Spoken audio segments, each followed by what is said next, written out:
Hi guys, welcome to big topic. Finally Thalapathy is back அப்படின்னு தான் நம்ம சொல்லணும். கிட்டத்தட்ட ஒரு மாதமாக நம்மளுக்கும் சரி, தளபதி விஜய் அவர்களுக்கும் சரி, பல நெருக்கடிகள் ப்ளஸ் பல விதமான அவதூறுகள் அப்படின்னு எல்லாத்தையுமே சமாளித்து கிட்டத்தட்ட ஒரு மாதம் ஆயிடுச்சு.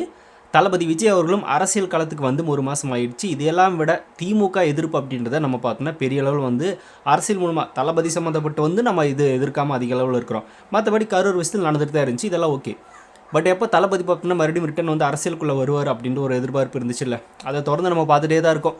விஜய் அவர்கள் அந்த கரூர் பிரச்சனைக்கு ஒரு ஃபுல் ஸ்டாப் வச்சுட்டு தான் அடுத்த நகரம் எடுத்து வைப்பார் அப்படின்னு. அதுதான் பார்த்தோம்னா நேற்று கரூர் மக்கள் சந்திப்பு நடந்து முடிஞ்சிருச்சு.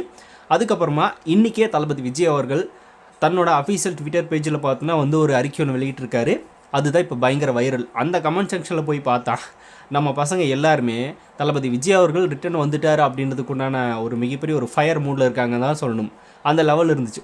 விஜய் அவர்கள் ஒரு மாதமாக பார்த்தோன்னா முடங்கி கிடந்ததுனால என்னென்ன பேசுனானுங்க அப்படின்னா, விஜய் அவர்கள் கட்சியை கலைக்கிறதுக்கு ரெடி ஆகிட்டார், விஜய் கட்சியை கலைக்க போகிறாரு, அவருக்கு அரசியல் தெரியல, இனி அவர் கட்சி வச்சிருக்கிறதே வேஸ்ட்டு, தொண்டர்களும் பார்த்தோன்னா எதுவுமே தெரியாமல் இருக்காங்க, விஜய் அவர்கள் கட்சியை கண்டிப்பாக கழிச்சிருவார், பிஜேபி கூட சரண்டர் ஆகிட்டார், அதிமுகவோட கூட்டணி வச்சுட்டாரு, இல்லை அப்படின்னா கட்சியை கழிச்சிருவார் அப்படின்னு பல அவதூறுகள் அள்ளி தெளிச்சிட்டு இருந்தாங்களே. இன்றைக்கி தளபதி விஜய் அவர்கள் களத்தில் ஒரு அறிக்கை ஒன்று மறுபடியும் வெளியிட்டு, நான் மறுபடியும் வரேன்டா அப்படின்னு பார்த்தோன்னா ஒரு அறிக்கை வெளியிட்டு அரசியலுக்குள்ளே என்ட்ரு ஆகிட்டார். இதுக்கு தான் எல்லா தாவேகா தொண்டர்களும் வெயிட் பண்ணிகிட்டு இருந்தது. காலதாமதம் ஆயிடுச்சு தான், இல்லை அப்படின்னு நம்ம சொல்லலை. அதுக்காக அந்த கரூர் பிரச்சனைக்காக விஜய் அவர்கள் பார்த்தோன்னா உடனேயே ஸ்டெப் எடுக்கல, உடனேயே போகலை, உடனேயே வெளியே வரல, பேசலை அப்படின்னு மாதிரி பல கேள்விகளை கேட்கலாம். அவர் அரசியலுக்கு புதுசான ஒரு நபர். அரசியல் பின்புல உள்ள நபர்களும் யாரும் அவர் கூட கிடையாது. இரண்டாம் கட்ட தலைவர்களுக்கும் பார்த்தோன்னா அந்தளவுக்கு ஒரு ஸ்டாண்டர்ட் இல்லை, அதுவும் தெரிஞ்ச விஷயம் தான். அது எல்லாத்தையும் தாண்டி அதிகாரம் அப்படின்றது கிடையாது. அரசு அதிகாரமோ ஆட்சி அதிகாரமோ ரெண்டுமே பார்த்தோன்னா தளபதி கிட்ட கிடையாது. எம்எல்ஏக்கள் எம்பிக்கள் அப்படின்னு யாருமே கிடையாது. அரசு சார்பில் ஏதாவது அதிகாரிகள் சம்மந்தப்பட்ட நபர்கள் யாராவது இருக்காங்கன்னா அந்த மாதிரி யாரும் கிடையாது. அவராக தான் பார்த்தோன்னா எந்திரிச்சு வரணும். அந்த லெவலில் விஜய் அவர்களை பார்த்தோன்னா அடின்னு அடித்தாங்க. விஜய் அவர்கள் கண்டிப்பாக முடங்கி போயிடுவார் அப்படின்ற ரேஞ்சுக்கு அடித்தாங்க. ஃபஸ்ட்டு அந்த 41 பேர் இருந்ததே தளபதி விஜய் அவர்களுக்கு ஒரு மிகப்பெரிய மன வருத்தம். அதில் அவர் தான் கொலைகாரன் வேறு சொல்லி மன உளைச்சலை பார்த்தோன்னா கிரியேட் பண்ணாங்க. சுற்றி எல்லாத்தையுமே கைது பண்ணாங்க. யூடியூப்பில் பேசுகிறவங்க, இன்ஸ்டாவில் பேசுகிறவங்க எல்லாத்தையும் கைது பண்ணாங்க. அதுக்கப்புறமா உயர்நீதிமன்றம் விஜய் அவர்களை பார்த்தோன்னா இதில் கட்சியே கிடையாது அப்படின்னு பார்த்தோன்னா விஜய் அவர்களை அசிங்கப்படுத்துகிற மாதிரியான மக்கள் மத்தியிலான சில விஷயங்களை பேசினாங்க. உச்சநீதிமன்றம் போய் பார்த்தோன்னா நம்ம சிபிஐ வழக்கு பார்த்தோன்னா வாங்கிட்டு வந்தோம், அதுக்கு பார்த்தோன்னா பர்மிஷன் கொடுத்தாங்க. இந்த மாதிரி பல பிரச்சனைகள், பல கட்டமைப்புகளை எடுத்து வச்சு இப்போ தாவேக்கா பார்த்தோன்னா ஒரு ஸ்டெப் முன்னாடி எந்திரிச்சு நின்றுருக்கு அப்படின்னு தான் சொல்லணும். டெஃபினட்டாக இந்த ஒரு அரசியல் களத்தில் வேறு எந்த ஒரு கட்சியாக இருந்தாலும் இந்த பிரச்சனையிலிருந்து மீண்டு வந்திருக்காது, டெஃபினட்டாக படுத்திருக்கும். ஆனால் தாவேக்கா அப்படி இல்லாமல் விஜய் அவர்கள் பார்த்தோன்னா பொறுமையாக இருந்து அதுக்குண்டான செயல் திட்டங்கள் என்ன அப்படிங்கிறத பண்ணி கொஞ்சமாக மேலே எந்திரிச்சு வந்திருக்காரு. அப்பவும் பார்த்தோன்னா ஒரே ஒரு சின்ன விஷயத்தில் மன வருத்தம் இருந்துகிட்டே தான் இருக்குது, அதில் மாற்றம் இல்லை. அதுதான் நேற்று நடந்த அந்த கரூர் மக்கள் சந்திப்பு. தளபதி அங்கே போவார்னு எக்ஸ்பெக்ட் பண்ணோம், பட் அவர் இங்கே வர வச்சு பார்த்துட்டாரு அப்படின்றது ஒரு மனக்குறை தான். அதில் எந்த மாற்றமும் இல்லை. எல்லா தளபதி தொண்டர்களுக்கும் இருக்கும். ஏன்னா நம்ம எல்லாருமே எதிர்பார்த்தது அங்கே போவார் அப்படின்னு, பட் அவங்கள இங்கே வர வச்சது தான். அதுதான் பார்த்தோன்னா இப்போ மிகப்பெரிய ஒரு பிரச்சனையாக வெடிச்சிட்ருக்கு. அதை அப்படியே ஆஃப் பண்ணுறதுக்கு விஜய் அவர்கள் இன்றைக்கே பார்த்தோன்னா ஒரு அறிக்கை வெளியிட்டார். இதை இனிமேலும் பார்த்தோன்னா பேச விட்டு வேடிக்கை பார்த்தோம் அப்படின்னா அது நல்லா இருக்காது அப்படின்றக்காக இன்றைக்கே பார்த்தோன்னா அந்த ஸ்டாண்ட் எடுத்து ஒரு அறிக்கை ஒன்று வெளியிட்டிருக்காரு. என்ன அறிக்கை அப்படின்னா, விவசாயிகளை திமுக அரசு ஏமாத்துனது. இப்போ பேஞ்சிட்ருக்கிற மழையில் பார்த்தோன்னா நெல் கொள்முதல் பிரச்சனைகள் எந்த அளவுக்கு நடந்துகிட்ருக்கு, பல நெல் எப்படி பார்த்தோன்னா வீணாயிட்டிருக்கு. அந்த நெல்லெல்லாம் பார்த்தோன்னா அந்த மூட்டைக்குள்ளேயே முளைச்சி வர ஆரம்பிச்சிருச்சு. அந்த லெவலில் பார்த்தோன்னா ஒரு பாதுகாப்பு இல்லாத, எந்த ஒரு முன்னெடுப்புமே இல்லாத ஒரு கட்சியாக திமுக இருந்திருக்கு அப்படின்ட்டு இதெல்லாம் பார்த்துருப்பீங்க. பிணத்தை எரிக்கிற ஒரு எரிமேடையில் பார்த்தோன்னா நெல் மூட்டைகள் அடுக்கி வச்சிருந்த அவலமெல்லாம் நடந்துச்சு. இதை பார்த்தோன்னா அதிமுக காரங்க எடுத்து வைரலாக்கி பயங்கரமாக திமுக அடிச்சிட்டு இருந்தாங்க. அடடா, இன்னொரு சைடு பார்த்தோன்னா அடிக்கிறதுக்கு ஆள் இல்லாமல் தளபதி விஜய் அவர்கள் பார்த்தோன்னா சைலண்ட் மூடில் இருக்காரு அப்படின்னு ஒரு வருத்தம் இருந்துச்சு. இப்போ தளபதி விஜய் அவர்கள் ஃபஸ்ட் அடியே பார்த்தோன்னா அதுலேருந்து வெளியே விவசாயிகளுக்காக குரல் கொடுத்துருக்காரு. விவசாயிகளோட நெல்களை பார்த்தோன்னா பாதுகாக்கிறதுக்குண்டான என்ன வேலையை திமுக செஞ்சிச்சு, இல்லை வரக்கூடிய மழையை பார்த்தோன்னா அந்த பருவமழை அப்படின்றது ஒவ்வொரு வருஷம் வரத்தானே செய்யுது, அதுக்குண்டான ஏற்பாடுகள் முன்னேற்பாடுகள் நீங்கள் என்ன பண்ணீங்க, ஃபஸ்ட்டு வருஷமே பார்த்தோன்னா இது தெரியாதா, இவ்வளோ நாள் வெயிட் பண்ணீங்க, இன்னும் பார்த்தோன்னா அது சரியாக பண்ணல, மக்கள் மேலே சரி விவசாயிகள் மேலே நிஜமான அக்கறை இருந்தால் திமுக அரசு இதை பண்ணியிருக்கும், வெறும் வெற்று விளம்பர திமுக மாடல் அப்படின்றது இதுலேயுமே ப்ரூவ் பண்ணியிருக்காங்க, இனிமேலாவது கொஞ்சம் ஜாக்கிரதையாக ஸ்டெப் எடுக்கணும் அப்படின்ற மாதிரி அடுக்கடுக்கான கேள்விகளை கேட்டு மிகப்பெரிய ஒரு அதிகார வர்க்கத்தை பார்த்தோன்னா நோக்கி ஒரு கேள்வி கேட்டிருக்காரு அப்படின்னு தான் நம்ம சொல்லணும். இங்கே சொல்கிறாங்களே கரூரில் விஜய் அவர்கள் போகாமல் அங்கேருந்து மக்களை கூட்டிகிட்டு வந்து பார்த்தாங்க அப்படின்னு, அது நம்மளுக்கு ஏற்புடையதா இல்லை, உண்மைதான். ஆனால் இப்போ சிஎம் என்ன பண்ணிகிட்ருக்காரு, அந்த நெல்லை சேதமடைஞ்ச நெற்பயிர்கள் இருக்குல்ல, அதை எல்லாத்தையும் பார்த்தோன்னா தலைமை செயலகத்துக்கு கொண்டு வர சொல்லி அங்கே ஆய்வு பண்ணிகிட்டு இருக்காரு, அங்கே பார்த்துட்ருக்காரு. நேரில் போய் பார்த்தாரான்னா இல்லை. விவசாயிகளுக்காக நேரில் களத்தில் இறங்கி போய் பார்க்காத ஒரு முதல்வர் என்ன முதல்வர் அப்படின்ற மாதிரியான கேள்விகளை மக்கள் முன் வச்சுட்டு இருக்காங்க. விஜய் அவர்களும் அதை தான் கேட்டிருக்காரு. தலைமை செயலகத்திலே பார்த்தோன்னா எல்லாத்தையும் பண்ணிட்டீங்க அப்படின்னா அப்புறம் எதுக்கு வந்து முதல்வராக இருக்கீங்க அப்படின்ற மாதிரி ஒரு கேள்வி முன் வச்சாங்க. ஆட்சிக்கே வராத ஒரு கட்சி, இன்னும் ஒரு தேர்தலை கூட சந்திக்காத ஒரு கட்சி, விஜய் அவர்கள் பார்த்தோன்னா பனையூரில் இருக்கிறாரு, வீட்டில் இருந்துகிட்டே பண்ணுறாரு அப்படின்னு கேட்குறாங்களே. நாட்டுக்கே முதல்வர் அவர் பார்த்தோன்னா இந்த மாதிரியான விஷயத்துக்கு ஏன் நேரில் போய் ஆஜராக மாட்டாரா, நேரில் போய் பார்க்க மாட்டாரா? இன்னும் கூட நேரில் போய் பார்க்கல. இதுக்கு மட்டுமா பல பிரச்சனைகளுக்கு அவருன்னு நேரில் போய் பார்க்கவே இல்லையே. தூய்மை பணியாளர்கள் பிரச்சனைன்றது இன்னுமே நடந்துட்டு தான் இருக்குது. போன வாரம் கூட பார்த்தோன்னா அவங்களை கைது பண்ணுறாங்க. அவங்கள இன்னுமே பார்த்தோன்னா நேரில் கூப்பிட்டு பேசி ஒரு ஆறுதல் சொல்லி அவங்களோட பிரச்சனையை தீர்த்து வைக்கிற அப்படின்ற மாதிரி ஒரு வாக்குறுதி கூட பார்த்தோன்னா இன்னுமே கொடுக்காம இருக்காங்க. கொடுத்த வாக்குறுதியை காப்பாற்றலன்னு கேட்டது ஒரு குத்தமானு சொல்லி பார்த்தோன்னா தூய்மை பணியாளர்கள் போராடிட்டு இருக்காங்க. அது கூட பார்த்தோன்னா செவிசாய்ச்சி போய் பார்க்காம இன்னுமே பார்த்தோன்னா அப்படியே திராவிட மாடல், வெற்றி விளம்பர மாடல் அரசு அப்படின்னு தளபதி சொன்ன மாதிரி அப்படியே சைலண்ட்டாகவே இருக்குது. அதையும் போய் நேரில் பார்க்கல. வேங்க வயலுக்கு போகல, அஜித்குமார் அவர்களோட டெத்துக்கு போகல. இந்த மாதிரி பல பிரச்சனைகளுக்கு இன்னுமே பார்த்தோன்னா வந்து ஸ்டாலின் அவர்களே களத்தில் இறங்காமல் தான் இருக்கார். அப்படி இருக்கிறப்போ விஜய் அவர்கள் இன்னும் ஒரு தேர்தலை சந்திக்கல, ஒரு ஆட்சிக்கு பார்த்தோன்னா வரல. அப்படி இருக்கிறப்ப இவர் கேள்வி கேட்குறேன், நீங்கள் இவரையா கேட்கறதில்ல அப்படின்னு மாதிரி ஒரு குற்றச்சாட்டு வச்சுட்டே தான் இருக்காங்க. அதுக்கு இவங்க சைடு இருந்து பதில் இருக்காதா, நீங்கள் மட்டும் அப்படியா, நீங்கள் மட்டும் அப்படின்னு இதுக்கு பதில் தான் சொல்கிறாங்க, எதிர்பதில் தான் சொல்கிறாங்க தவிர அவங்க கேட்ட கேள்விக்கு உண்டான பதில் சொல்கிறதில்ல. இந்த லெவல் இருக்குது இவங்களோட அரசியல். ஆனால் விஜய் அவர்கள் மட்டும் வாயிலேயே வக்கனையாக கேள்வி கேட்பாங்க. இப்போ அந்த கரூர் மக்களை விஜய் அவர்கள் கூட்டிகிட்டு வந்து சந்திச்சதே பார்த்தோன்னா ஒரு இஷ்யூவை மாற்றிட்டாங்க. எப்படின்னா இதில் திமுக அழுத்தம் இருக்குது அப்படின்னு எல்லாரும் சொல்கிறீங்களே, அப்போ கரூரில் இருந்த திமுகவோட அழுத்தம் பார்த்தோன்னா சென்னைக்கு மாமல்லபுரத்துக்கு வந்ததுக்கப்புறமா அந்த அழுத்தம் இல்லையா, அப்போ மட்டும் எப்படி உடனே பர்மிஷன் கிடச்சிச்சு அப்படின்னு மாதிரி கேட்குறாங்க. உங்கள் பிளானே அதுதானையா? விஜய் அவர்கள் எக்காரணத்தை கொண்டும் கரூருக்குள்ளே அந்த மக்களை சந்திச்சிடக்கூடாது. அதாவது விஜய் அவர்கள் போய் அங்கே அவங்கள சந்திச்சிடவே கூடாது. முடிஞ்ச அளவுக்கு விஜய் அவர்கள் பனையூர் தான் அவங்களை கூட்டிகிட்டு வந்து மீட் பண்ணணும் அப்படிங்கிறதான உங்கள் அஜெண்டாவே, அந்த பிளானாக அதுதானே. சென்னைக்கு வரவழைக்கப்படும் அப்படின்னு நியூஸ் வந்தோடனே பார்த்தோன்னா பர்மிஷன் கொடுத்துருங்க அப்படின்னு ஓப்பனாக கொடுத்துட்டாங்க போல் இருக்கு.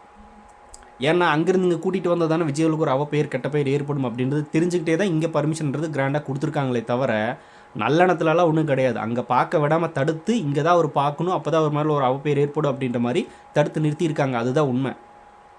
இதை பற்றி நம்மளாம் நேற்று பேசியிருந்தோம். அதுக்கு சில பேர் வந்து எதிர்ப்பு தெரிவிச்சிருந்தீங்க.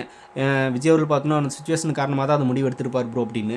அதே நானே அந்த வீடியோவில் பல முறை சொல்லிட்டேன். சிச்சுவேஷன் காரணமாக தான் எடுத்திருக்காரு, அது நம்மளுக்கும் அந்த மக்களுக்கும் தெரியும். ஆனால் இதை வச்சு அரசியல் பண்ணி தளபதி விஜய் அவர்களை தவறாக பார்த்தோன்னா ஒரு சித்தரிச்சிட்டு இருக்காங்க. அந்த விஷயத்துக்கு நம்ம வந்து செவி சாய்ச்சிடக்கூடாது, அது நடந்துடக்கூடாது அப்படின்னு தான் நம்ம எதிர்பார்த்ததே. அதனால் இப்போ பார்க்கலனாலும் கொஞ்சம் தள்ளி கூட பார்த்துக்கலாம். ஏன்னா அந்த மக்களுக்கு தேவையான உதவிகள் எல்லாமே பண்ணியாச்சு. ஃபோன்லேயும் பார்த்தோன்னா ஆறுதல் பேசியாச்சு. அப்படி இருக்கிறப்போ நீ நேரில் போய் பார்க்க வேண்டிய அவசியம் இப்போ பார்த்தோன்னா இப்போதைக்கு இல்லை, கொஞ்சம் டைம் எடுத்து கூட போய் பார்த்துக்கலாம். அதனால் வெயிட் பண்ணுறதுல ஒன்றும் தப்பு கிடையாது. இப்படி போய் பார்க்குறதையும் தாண்டி இப்படி பண்ணி பார்த்துட்டோம் அப்படின்னு தான் மிகப்பெரிய அளவில் பேச ஆரம்பிப்பாங்க. ஏன்னா அதுதான் பார்த்தோன்னா திமுகவனோட அரசியலே. அதுக்கு நம்மளே பார்த்தோன்னா இடம் கொடுத்துட்டுமே அப்படின்ற ஒரு ஆதங்கம் தான். இப்போ விஜய் அவர்களுக்கு நிறைய பேர் பார்த்தோன்னா வந்து எதிர்ப்புகள் தெரிவிச்சிட்டு இருக்காங்க. மக்கள் நம்ம பார்த்துட்டு தான் இருக்கோம். அந்தளவுக்கு இந்த வாடகை வாய்கள் கொண்டு போய் சேர்த்துட்டாங்க.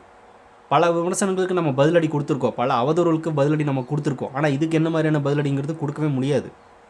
நம்ம அதுக்காக நம்ம கையில் இருந்த ஒரே ஒரு ஆயுதம் கரூர் மக்களை நேரில் போய் மீட் பண்ணுற அந்த சந்தர்ப்பம் தான். அதையும் நம்ம மிஸ் பண்ணிட்டோமோ, விஜய் அவர்களுக்கு ஒரு அவப்பேர் ஏற்பட்டுருச்சு, கட்சி மேலே பார்த்தோன்னா ஒரு பிளாக் மார்க் மாதிரி வந்துருச்சு அப்படின்ற மாதிரி ஒரு வருத்தம் தான், வேறு எதுவும் கிடையாது. இது நிறைய பேர் பார்த்தோன்னா உடனே நீ மாறிட்டியா ப்ரோ அப்படின்னா அப்படிலாம் ஒன்றும் கிடையாது. நம்ம கட்சிக்கு நம்ம தளபதிக்கு அவப்பேர் ஏற்படக்கூடாது அப்படின்ற ஒரு எண்ணத்தில் தான் பார்த்தோன்னா நான் அதை பேசினேனே தவிர மற்றபடி வேறு ஒன்றுமே கிடையாது. ஏன்னா இப்போ நம்மளுக்கு தெரியுதுல களத்தில் இதுதான் நடக்குது அப்படின்னு. 60% மக்கள் பார்த்தோன்னா விஜய் வந்து நேரில் போய் பார்க்கணும் அப்படின்னு தான் ஆசைப்பட்றாங்க. பாக்கி இருக்கிற அந்த 20% பேசுகிறாங்க அப்படின்றக்காக கூட்டிகிட்டு வந்து இங்கே பார்த்தது தான் இப்போ 60% மக்கள் தொண்டர்களோட வழியாகவே இருக்குது. அதை நம்ம கையில் எடுத்துருக்கக்கூடாது அப்படின்றது தான் நம்மளோட ஒப்பீனியன். அதை விஜய் பண்ணிட்டாரு. மற்றபடி அந்த மக்களை சந்திச்சது தளபதி விஜய் அவர்கிட்ட அவங்ககிட்ட மன்னிப்பு கேட்டது, அந்த மக்கள் பேசுனதுலாம் ஒன்றும் கிடையாது. அவங்க மேலேயோ தளபதி மேலேயோ பார்த்தோன்னா எந்த ஒரு இதுவும் கிடையாது. இப்படி நடந்துருச்சு அப்படின்ற ஒரு வருத்தம் தான். இப்போ அங்கே இருக்கிற மக்கள் பார்த்தோன்னா தளபதி பற்றி நிறைய விஷயங்களை சோசியல் மீடியாஸில் பேசிகிட்டு இருக்காங்க. அதாவது விஜய் அவர் போனோன்னே பார்த்தோன்னா காலில் விழுந்து மன்னிப்பு கேட்டார் அப்படின்னு. ஒவ்வொரு குடும்பத்தினர் காலையும் பார்த்தோன்னா காலில் விழுந்து மன்னிப்பு கேட்டிருக்காரு. இதை எந்த ஒரு கட்சி தலைவனுமே பண்ண மாட்டான். சாரிமா மாடல் கிடையாது. வெறும் ஃபோனில் பார்த்தோன்னா சாரிமா அப்படின்னு ஃபோன் பண்ணி பேசுகிற குரூப்பெல்லாம் கிடையாது அப்படின்றது இப்போ தளபதி நிரூபிச்சிருக்காரு. மன்னிப்புன்றது எல்லாத்தையும் தாண்டி காலில் விழுந்து மன்னிப்பு கேட்டிருக்காரு. ஒவ்வொருத்தரோட காலிலும் விழுந்து மன்னிப்பு கேட்டிருக்காரு. எதுக்காக? இங்கே நான் உங்களை வர வச்சதுக்காக மன்னிச்சிருங்க அப்படின்ற மாதிரி கேட்டிருக்காரு. அது எல்லாத்தையும் தாண்டி இந்த ஒரு பிரச்சனைக்காகவும் மன்னிப்பு கேட்டிருக்கலாம். இந்த மாதிரி ஒரு சம்பவம் நடந்துருச்சு அப்படின்னு.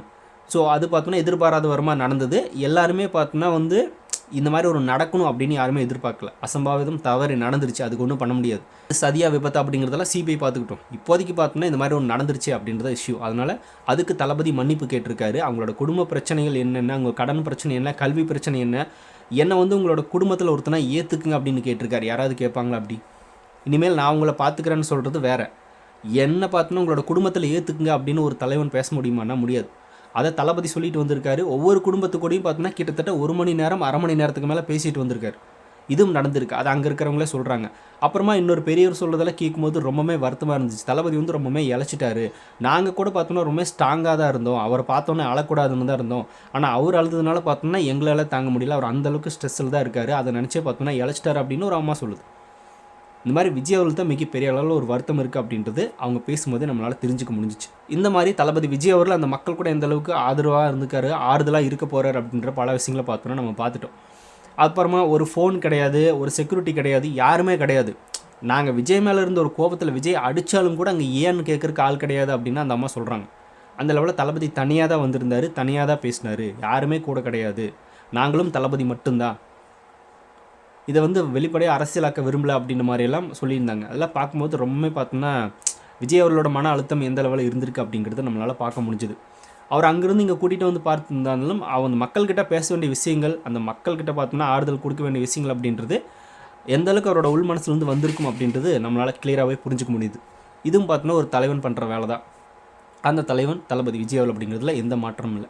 இப்போ நிறைய பேர் சொல்கிறாங்க, அனிதா வீட்டுக்கு தனியாக போயிட்டு வந்தார், அஜித்குமார் வீட்டுக்கு தனியாக போயிட்டு வந்தார், அப்போல்லாம் வராத கூட்டம் இப்போ வந்துருமா அப்படின்னு தற்குறி கும்பல் மாதிரி பேசிட்டு இருக்கானுங்க. அங்கே ஒரு குடும்பம் ஒரு பிரச்சனை, இங்கே ஒரு குடும்பம் ஒரு பிரச்சனை அப்படின்னு தனித்தனியாக ஒரு வீட்டுக்கு போயிட்டு வந்தார். இங்கே 41 வீடு அப்படிங்கும்போது ஒரே இடத்துல பார்த்தோன்னா எத்தனை வீடு இருக்கோ, ஒரே ஏரியாவில் எத்தனை வீடு இருக்கோ, எல்லா இடத்துக்கும் பார்த்தோன்னா ஒவ்வொரு வீடாக போயிட்டு ஃபஸ்ட்டு வீடு, செகண்ட் வீடு, தேர்டு வீடு வரைக்கும் பார்த்தலான்னு வச்சுக்கோங்களேன். 4வது வீட்டுக்கு போகும்போது கும்புன்னு கும்பல் வந்துடும். அதில் எந்த மாற்றமும் இல்லை. அப்படி இருக்கிறப்ப அவர் சிந்திச்சு தான் செயல்படணும் அப்படின்றக்காக வெயிட் பண்ணார், மண்டபத்தை ஃபிக்ஸ் பண்ணார், அதுவும் கிடைக்காம போச்சு. இப்போது அரசியல் அடுத்தடுத்த நகரம் ஏற்படுத்தணும் அப்படின்றக்காக இவங்களை வர வச்சுருக்காரு. இதுதான் நடந்திருக்கு. திமுக என்ன பிளான் போட்டுச்சோ அந்த பிளான் நடந்திருக்கு அப்படின்ற மாதிரி தான் இப்போ வந்து இந்த விஷயமெல்லாம் நம்மளுக்கு தெரியுது.